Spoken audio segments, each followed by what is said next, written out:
মালিক ডেকে ডেকে দরদ নিয়ে বলেন, ইয়া আইয়ুহাল ইনসান মা গররাকা বিরাব্বিকাল কারীম। হে দুনিয়ার মানুষ, তোরে কিসে আমি রব থেকে দূরে সরায়া দিল? তোর সন্তান, ওই সন্তান আমি আল্লাহ দিয়েছি। তোরে কিসে আমার থেকে দূরে সরায়া দিল? তোর স্ত্রী, ওই স্ত্রী নামক নিয়ামতটা আমি দিয়েছি। তোরে কিসে আমার থেকে দূরে সরায়া দিল? তোর সম্পদ, সম্পদ আমি দিয়েছি। এ দুনিয়ার মানুষ, তোরে কিসে আমি রব থেকে দূরে সরায়া দিল? তোর বন্ধু, ওই বন্ধুটা আমি বানাইছি। এ দুনিয়ার মানুষ, তোরে কিসে তোরে আমি রব থেকে দূরে সরায়া দিল? তোর ব্যবসা, জেনে রাখ দুনিয়ায় কত কোটিপতি ব্যবসায়ীকে আমি প্লটের ফকির বানিয়ে দিয়েছি। আর দুনিয়ার মানুষ, তোরে কিসে আমি রব থেকে দূরে সরায়া দিল? ক্ষমতা, জেনে রাখ দুনিয়ায় কত ক্ষমতার উত্তাল পাতাল আমি মালিক ঘটাইছি। অতএব দুনিয়ার সব একদিন বিলীন হয়ে যাবে। মনে রাখিস বান্দা, আমি রব কোনোদিন বান্দা তোকে ছাড়বো না।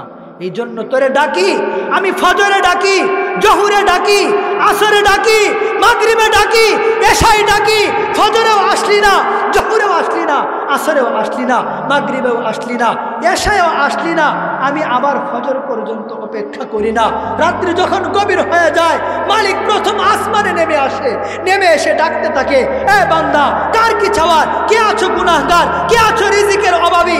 এই বান্দা, ফজরে আমি মালিককে ভুলে গেছো, জহুরে ভুলে গেছো, আসরে ভুলে গেছো, মাগরিবে ভুলে গেছো, এশায় ভুলে ঘুমায়া গেছো।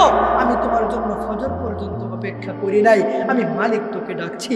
ফজরের আগে উঠা আমি মালিকের সামনে একটা সিজদা দেই, আমি মালিককে একটা ডাক দেয়, এ বান্দা তুই ভুলে থাকতে পারিস, আমি রব তোকে ভুলতে পারি না। আমি চলে আসছি তোর কাছে, আয় না তুই এক কদম আগাবি, আমি তোর দিকে 10 কদম আগাবো। তুই আমার দিকে হেঁটে হেঁটে আসবি, আমি তোর দিকে দৌড় দিয়ে আসবো।